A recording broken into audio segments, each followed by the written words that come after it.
போண்டா எப்படி வந்திருக்குன்னு பாருங்கள். நல்லா முறு முறுன்னு சூடாக இருக்குது.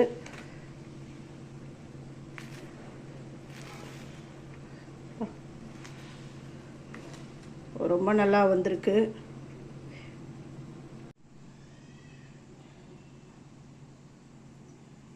ஃபஸ்ட்டு உளுந்து போண்டா பண்ணுறதுக்கு நான் ஒரு கப் உளுந்தம்பருப்பு தான் எடுத்திருக்கேன்.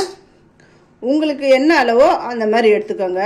இதை நல்லா கழுவிட்டு எடுத்துகிட்டு வரேன்.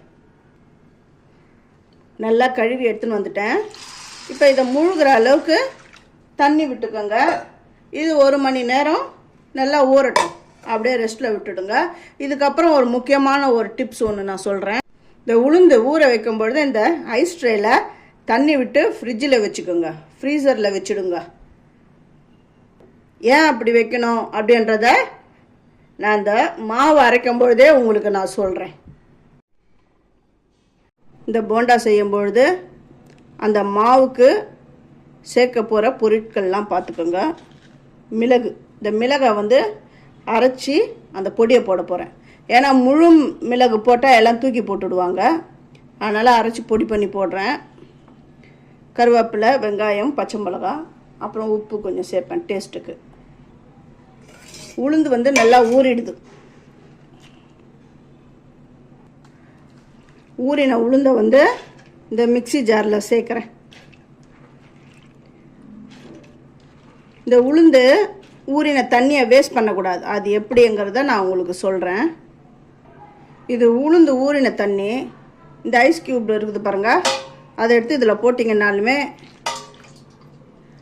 அந்த தண்ணி நல்லா சில்லுன்னு ஆகிடும். அதை விட்டு நீங்கள் உளுந்து அரைக்கலாம். ஒரு 2-3 க்யூப் போட்டாலுமே போதும், சில்லுன்னு ஆகிடும். ஒரு 4 க்யூப்ஸ் நான் போட்டிருக்கேன். இப்போ கொஞ்சமாக விட்டு விட்டு அரைக்கணும். ரொம்பலாம் தண்ணி விடக்கூடாது. ஏன் ஐஸ் வாட்டர் நான் சேர்த்தேன்னா இந்த மோட்ரு சூடாகாது. அதே டைமில் உளுந்து நல்லா ஃப்ளஃபியாக வரும்.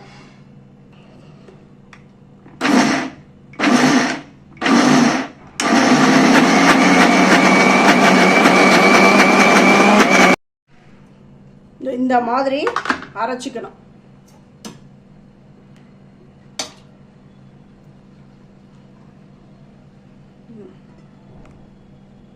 மிதக்குதா?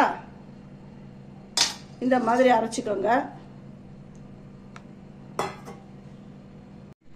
அரிசி மாவு கொஞ்சமாக சேர்த்துக்கிறேன். ஒரு டேபிள் ஸ்பூனுக்கு 1.5 டேபிள் ஸ்பூனுக்கு அரிசி மாவு. மிளகுத்தூள் அது 1 டீஸ்பூன். உப்பு உங்கள் ருசிக்கேற்ப. வெங்காயம், ஒரு மீடியம் சைஸ் வெங்காயத்தை கட் பண்ணி இதில் சேர்த்துருக்குறேன்.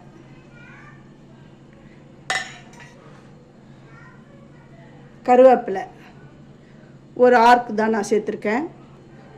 ஒரு பச்சை மிளகாவை சின்னதாக நான் கட் பண்ணி சேர்த்துட்டேன்.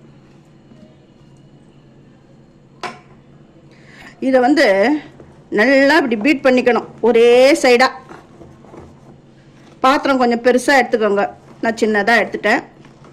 பாத்திரம் கொஞ்சம் பெருசாக நீங்கள் எடுத்து நல்லா பீட் பண்ணிக்கோங்க. மாவு எல்லாம் கலந்துட்டேன். இந்த தண்ணியை தொட்டு அப்படி எடுத்து அப்படி கையில் ஒட்டாமல் அப்படி போட்டுடணும். அந்த பதத்துக்கு மாவு இருக்கணும். எண்ணெய் காஞ்சிடுது. இப்போ போண்டாவை உருட்டி போட வேண்டியது தான்.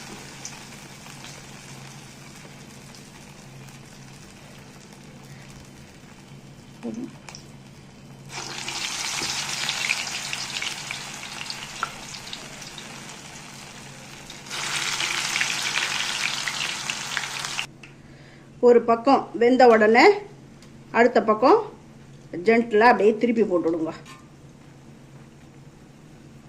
இதுக்கு சட்னி, இந்த கார சட்னி, தேங்காய் சட்னி, அப்புறம் புதினா, கொத்தமல்லி அந்த சட்னிலாம் வச்சு சாப்பிட்டிங்கன்னா சூப்பராக இருக்கும்.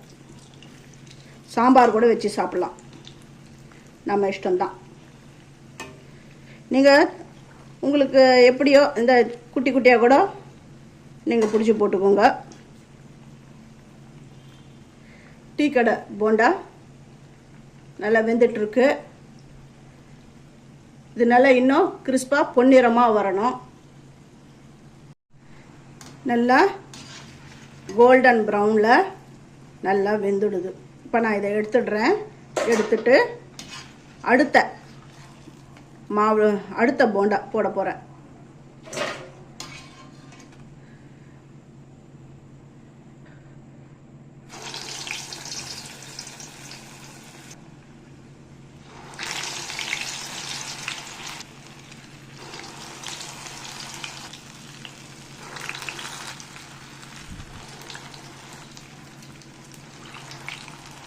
இந்த ரெசிபி உங்களுக்கு பிடிச்சிருந்தா என்னுடைய சேனலுக்கு லைக் பண்ணுங்கள், ஷேர் பண்ணுங்கள், சப்ஸ்கிரைப் பண்ணுங்கள், ஹைப் கொடுங்க. உருட்டி போட்டால் போண்டா, தட்டி போட்டால் வடை, அவ்வளோதான். போண்டா எப்படி வந்திருக்குன்னு பாருங்கள். நல்லா முறுமுறுன்னு சூடாக இருக்குது.